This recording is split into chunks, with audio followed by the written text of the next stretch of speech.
What would you do if the doctors told you your child had only one day left to live and all the money in the world couldn't save him? If you're enjoying this story, please like, share, and subscribe. And tell us in the comments where you're watching from. We love hearing from you. Marcus Wellington stood at the window of his grand mansion, staring at nothing. His hands shook as he gripped the marble windowsill. Behind him, in a room filled with beeping machines and the smell of medicine, his baby son Thomas lay dying. The doctors had just left. Their faces told Marcus everything before their words did. "I'm sorry, Mr. Wellington," the head doctor had said, his voice quiet and sad. "We've tried everything. The infection is too strong. Your son has maybe one day left, perhaps less. I wish there was more we could do." Marcus had built towers that touched the sky. He owned companies in 7 countries. People trembled when he walked into a room. But now, watching his only child fade away, all his power meant nothing. Money couldn't buy what he needed most. His wife Elena sat by Thomas's bed, holding the baby's tiny hand. She hadn't spoken in hours.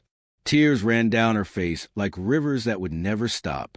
The mansion felt like a tomb. Servants whispered in corners. Nobody smiled. Even the sunlight coming to the tall window seemed sad, as if the whole world knew that an innocent child was leaving it too soon. In the kitchen, far from the fancy rooms upstairs, a woman named Rosa stood washing dishes. Her hands moved slowly. She was a maid, and she had worked in this house for 3 years. Rosa was crying too, but not just for baby Thomas. She was thinking about her own son, Daniel, who was waiting for her in their tiny apartment across the city. Daniel was 8 years old, and he was special in a way Rosa couldn't explain to anyone. Rosa remembered the day Daniel was born. She had been so poor, so afraid, but Daniel had looked at her with eyes that seemed to see into forever. As he grew, strange things happened around him. When Rosa was sick with a terrible fever, Daniel had prayed over her, and the next morning she woke up completely well. When their neighbor's dog was hit by a car and lay dying in the street, Daniel had knelt beside it and whispered words Rosa couldn't hear. The dog stood up and walked away as if nothing had happened. "Mama," Daniel had told her once, "when I pray, I feel something warm in my chest, like the sun is living inside me, and I hear a voice that tells me everything will be okay." Rosa had taught Daniel about faith. She told him stories of miracles from long ago. She taught him that God listens when good people pray. But she never imagined that one day her son's gift would be needed in a place like this. That evening, Rosa couldn't take it anymore. She left the kitchen and climbed the long stairs to the room where Thomas lay dying. The doctors had gone home. Only Marcus and Elena remained, sitting like statues beside their son's bed. The machines beeped slower now. Thomas's skin looked gray. His breathing was so quiet you had to lean close to hear it. "Mr. Wellington," Rosa said from the doorway. Her voice shook. "Mrs. Wellington, I know this might sound crazy, but I have a son. His name is Daniel. He has a gift of prayer. I've seen him do things that doctors can't explain. Please, let me bring him here. Let him pray for Thomas. What do you have to lose?" Marcus turned to look at her. His eyes were red and empty. "A gift of prayer?" he said, and his voice was sharp like broken glass. "Rosa, my son is dying. The best doctors in the world can't save him. What makes you think your boy can do anything?" "Faith," Rosa whispered. "Faith can do what medicine cannot." Elena looked up. For the first time in hours, something flickered in her eyes. Hope, maybe, or desperation. "Marcus," she said softly, "let her bring the boy. Please, we have nothing left to lose." Marcus wanted to say no. It sounded like foolishness, like fantasy. But when he looked at his son, so pale and still, he felt his heart crack open. "Fine," he said, "bring him. But don't expect me to believe in miracles." Rosa ran faster than she had ever run in her life. She called her neighbor to unlock her apartment. Within an hour, she returned to the mansion, holding Daniel's hand. The boy was small and thin, with dark eyes that seemed too old for his young face. He wore simple clothes and walked barefoot, because his only shoes had holes in them. When he entered the mansion, He didn't stare at the chandeliers or the golden decorations. He looked straight ahead, as if he could see something no one else could. Marcus and Elena watched as this poor child walked to their son's bedside. Daniel didn't say hello. He didn't ask permission. He simply knelt on the floor beside the bed and placed a small hand on Thomas's chest. The room became so quiet that everyone could hear their own heartbeats. Daniel closed his eyes. His lips began to move. No one could hear the words at first. Then, softly, like music from far away, his voice rose. "Please," Daniel whispered, "please let this baby live. His parents love him. The world needs him. I know you can hear me. I know you can help. Please send your healing. Please bring him back." The machines kept beeping their slow, sad rhythm. Marcus crossed his arms and looked away. He felt angry. Angry at God. Angry at the world. Angry at this poor boy for making them hope when hope was a lie. But then something changed. The beeping grew a little faster. Just a little. Elena gasped. She leaned forward, staring at her son. Thomas's fingers twitched. His chest rose a bit higher with his next breath. Daniel kept praying, his voice growing stronger, his hand pressing gently against the baby's heart. "Come back," Daniel said. "Come back to your mama and papa. Come back to this world. You have so much to do here. Come back." The room filled with a warmth that no heater could make. It felt like standing in sunlight after a long, cold winter. Marcus felt tears burning in his eyes. He didn't understand what was happening.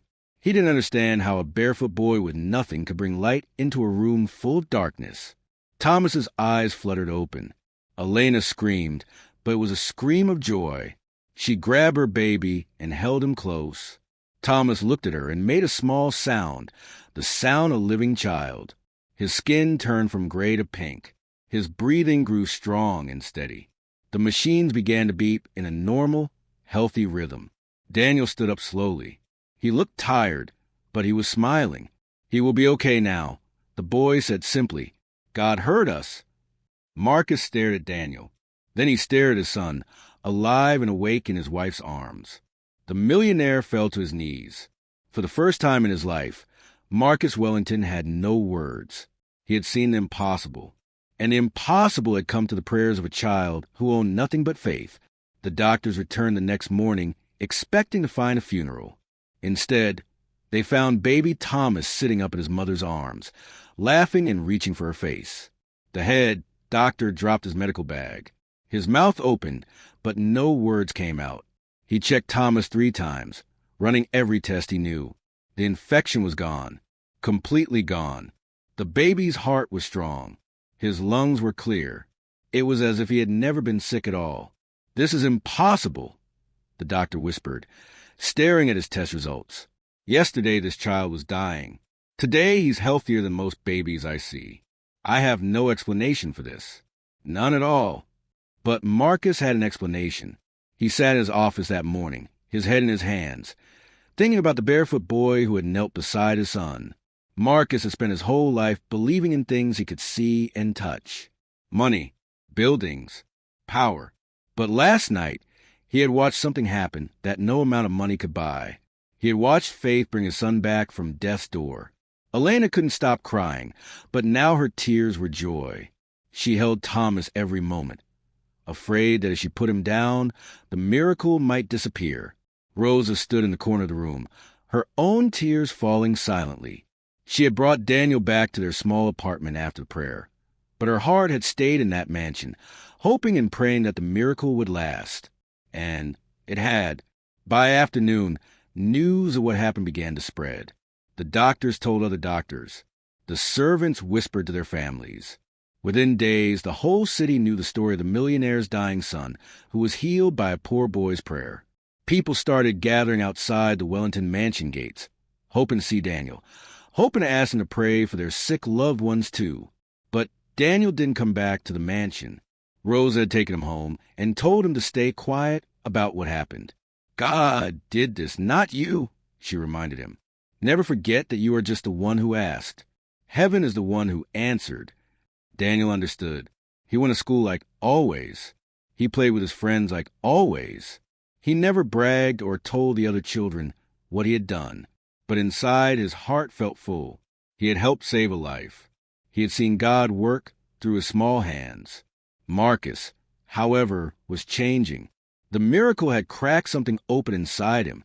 He started thinking about all the years he had spent chasing money and power. What good was any of it? He had almost lost his son despite all his wealth. But a poor boy with nothing had saved Thomas with simple faith. Marcus began to see the world differently. One week after the miracle, Marcus called Rosa into his office. She came nervously, afraid she might be in trouble. But when she entered, Marcus stood up and did something that shocked her. He bowed his head to her. "Rosa," he said, his voice thick with emotion, "your son saved my child's life. I can never repay that. But I want to try. I'm giving you a house. A real house with a garden where Daniel can play. And I'm paying for his education. He'll go to the best schools. He'll have everything he needs." Rosa's eyes went wide. "Mr. Wellington, that's too much. We don't need." "I need to do this," Marcus interrupted. "Please, let me do this. And there's more. I'm starting a foundation, a hospital for people who can't afford medical care, a place where rich and poor get the same treatment.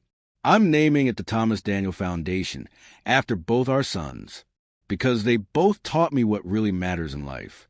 Rosa began to cry. She had worked hard all her life and never expected anything more than her small paycheck. Now this man was offering her family a future she had only dreamed about. But Marcus wasn't finished changing. He began visiting the poor neighborhoods where Rosa lived. He saw how people suffered without medicine or food. He saw children with no shoes, just like Daniel. And every time he saw someone in need, he remembered the night his son almost died, and how a boy with nothing had given him everything. The mansion started to transform too. Marcus and Elena opened their doors to people who needed help. Every Sunday, they hosted meals where rich families and poor families sat at the same table. The grand dining room that once served only expensive guests now fed hungry children. The garden where Marcus used to walk alone became a playground for kids from the streets. Daniel visited sometimes with his mother. He always stayed quiet and humble. When people asked him how he did the miracle, he would smile and say, "I just pray. God does the rest." Anyone can pray. You don't need to be special. You just need to believe. The city began to change too. Other wealthy families saw what Marcus was doing and felt ashamed of their selfishness. They started helping too. New hospitals opened. Schools for poor children appeared. The story of one prayer had started a wave of kindness that spread to the whole city like ripples in water.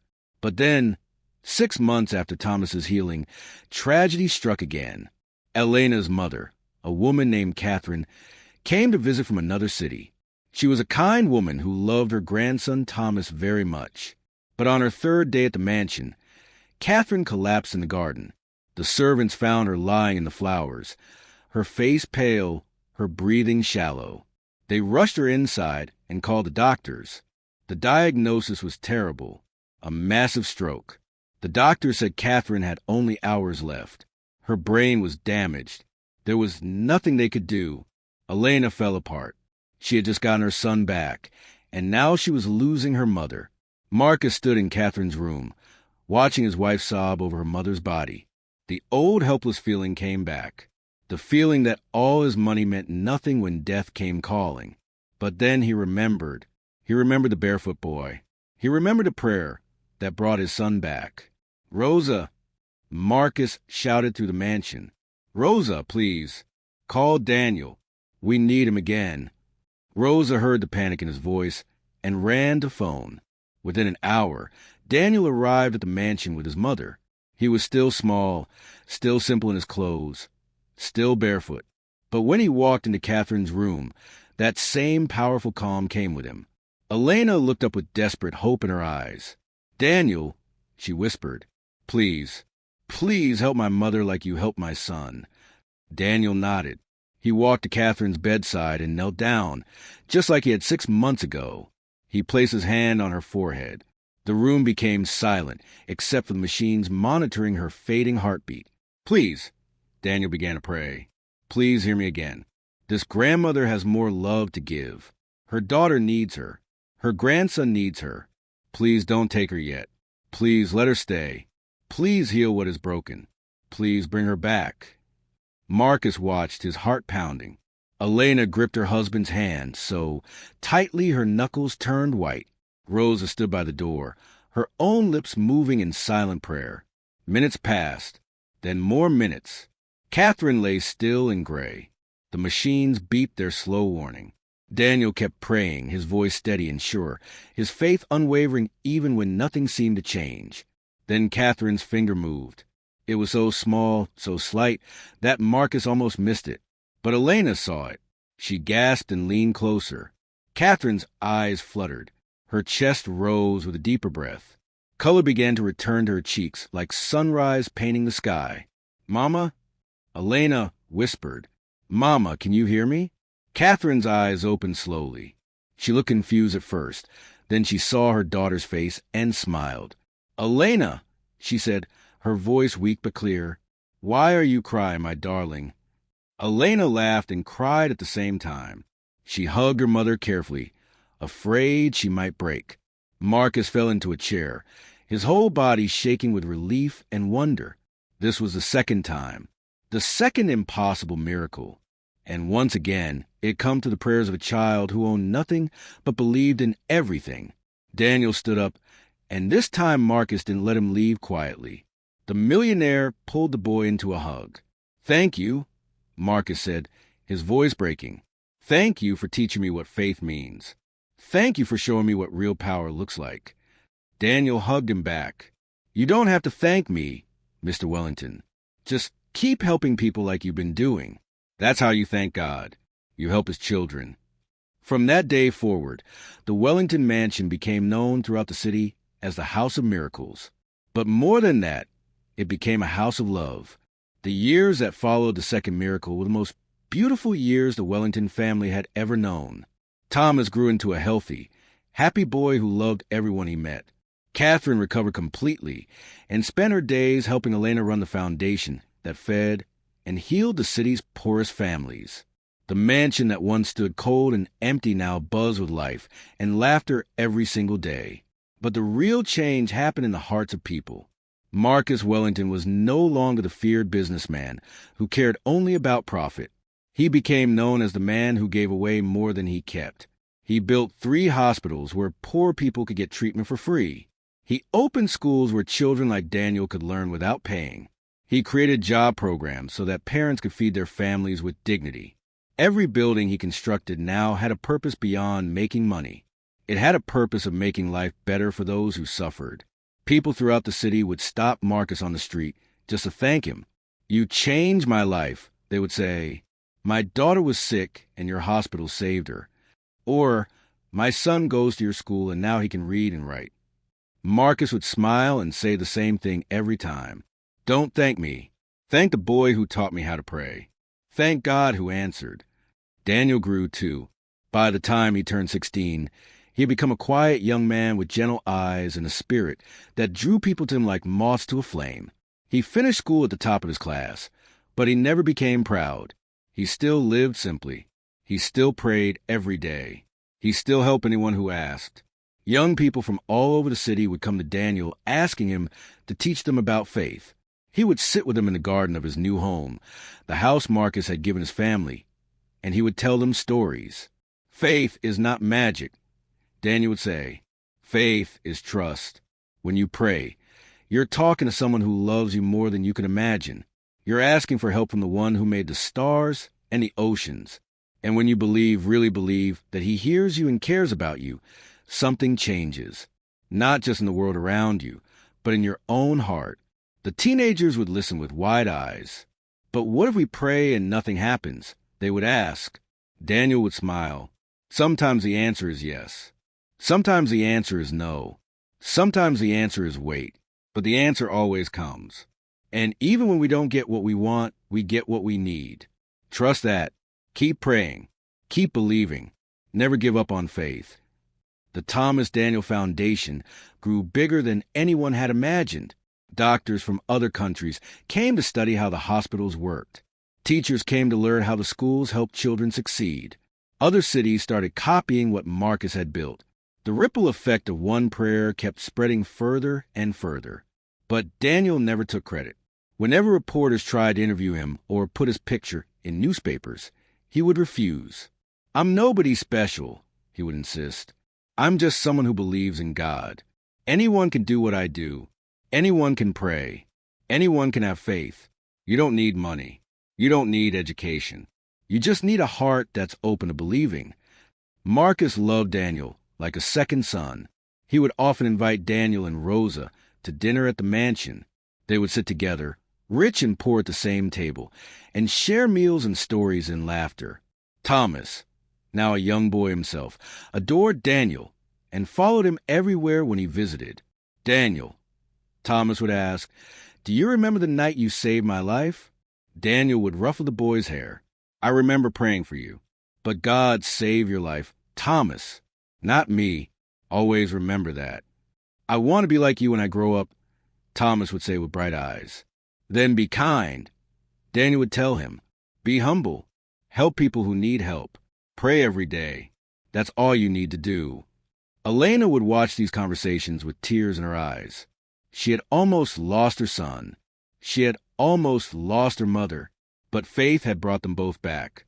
And now her family was part of something bigger than themselves. They were part of a movement of love that was changing their entire city. One evening, when Daniel was 18 years old, Marcus called him into his office. The old millionaire was older now, his hair gray, his face lined with years, but his eyes were bright and clear. "Daniel," Marcus said, "I want you to run the foundation when I'm gone. I want you to lead the hospitals and the schools. You have the heart for it. You have the faith for it. Will you do it?" Daniel was quiet for a long moment. Then he nodded slowly. "I will, but only if we do it together. Only if rich people and poor people work side by side. Only if we never forget that we're all equal in God's eyes." Marcus smiled and shook Daniel's hand. "Deal." 2 years later, Marcus Wellington passed away peacefully in his sleep. He was 75 years old. His funeral was the largest the city had ever seen. Thousands of people came. Rich people in expensive clothes stood next to poor people in simple shirts. They all cried together. They all remembered together how one man had changed from selfish to generous, from proud to humble, from hopeless to faithful. Daniel spoke at the funeral. He stood at the front of the massive church and looked at the crowd. "Marcus Wellington taught me something important," Daniel said, his voice strong and clear. "He taught me that it's never too late to change. It's never too late to start caring about others. It's never too late to believe." When his son was dying, he had every reason to give up, but he didn't. He let a poor boy pray. He let faith work. And that choice changed everything, not just for his family, but for this entire city. The crowd listened in complete silence. Daniel continued, "Marcus told me once that the worst day of his life was the day the doctors said his son would die. But it was also the best day of his life, because that was the day he learned that money can't buy what matters most. Love matters. Faith matters. Helping others matters. And those things are free. Those things are for everyone." When Daniel finished speaking, the whole church stood and applauded. They clapped for Marcus. They clapped for faith. They clapped for the miracle that had started with a desperate prayer and had grown into a city full of hope.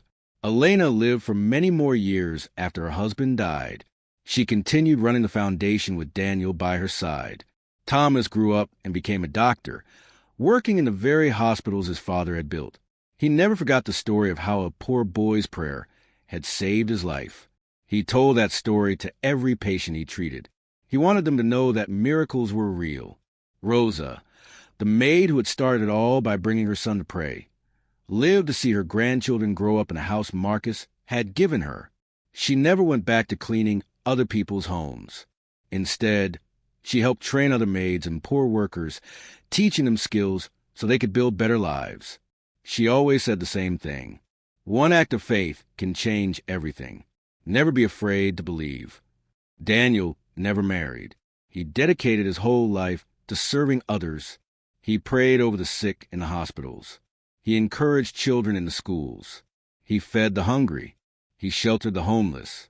And everywhere he went, he told people the same message. Faith is free. Faith is for everyone. Believe in good. Believe in love. Believe in God.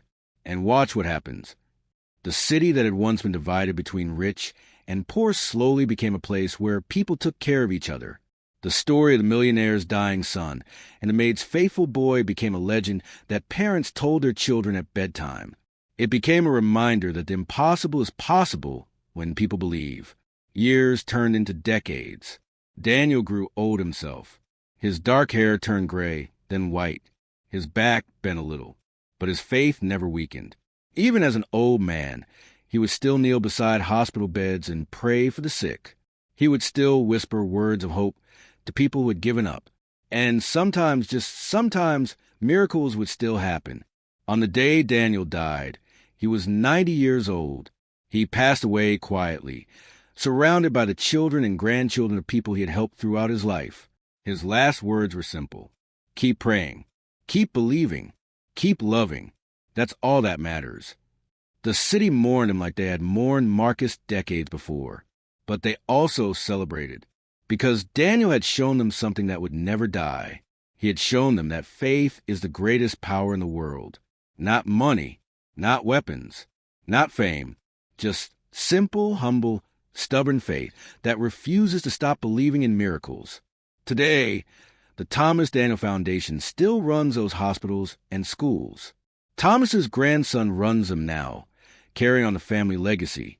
The House of Miracles still stands, now a museum where people come to hear the story of one desperate night when a millionaire learned that the poorest boy in the city had the richest gift of all.